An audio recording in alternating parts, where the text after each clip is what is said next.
গত 5 ম্যাচ ধরে কোনো হার নেই ইন্টার মিয়ামির, নেই কোনো ড্র। প্রতিটি ম্যাচেই ছিল লিওনেল মেসি, কিন্তু আজকে ম্যাচে ছিলেন না এলএম10। ইনজুরির কারণে থাকতে হয়েছে দল থেকে বাইরে।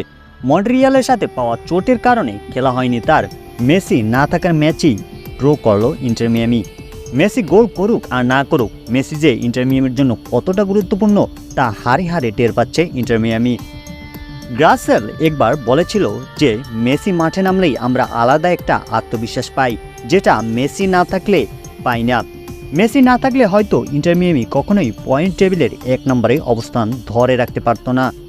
মেসি না থাকায় সুয়ারেজের কাছে এমএলএসের সম্পূর্ণতা দেখানোর এবং প্রমাণ করার সুযোগ ছিল যে মিয়ামি মেসিকে ছাড়াও কিছু করতে পারে।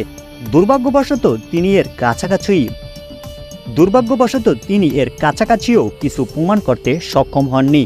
এটি লুইস সুয়ারেজের জন্য একটি বাস্তবতা যে সে তার দীর্ঘদিনের বন্ধুর উপর নির্ভরশীল। বড় দরের ইনজুরি হলে পরবর্তী ম্যাচে নাও দেখা যেতে পারে লিওনেল মেসিকে। তার ইনজুরি থেকে ফিরতে কতদিন সময় লাগবে বা সেরে উঠতে কতদিন লাগবে সেই বিষয়ে এখনও কোনো খবর জানা যায়নি। 19 তারিখ আবারও ইন্টার মিয়ামির খেলা রয়েছে ডিসি ইউনাইটেডের বিপক্ষে। সেই ম্যাচে ফিরতে পারবে কি লিওনেল মেসি? আপনার কি মনে হয়? কমেন্ট করে জানাবেন এবং মেসি সম্পর্কিত খবর সবার আগে পেতে ভিডিওটিতে লাইক করে চ্যানেলটি সাবস্ক্রাইব করুন।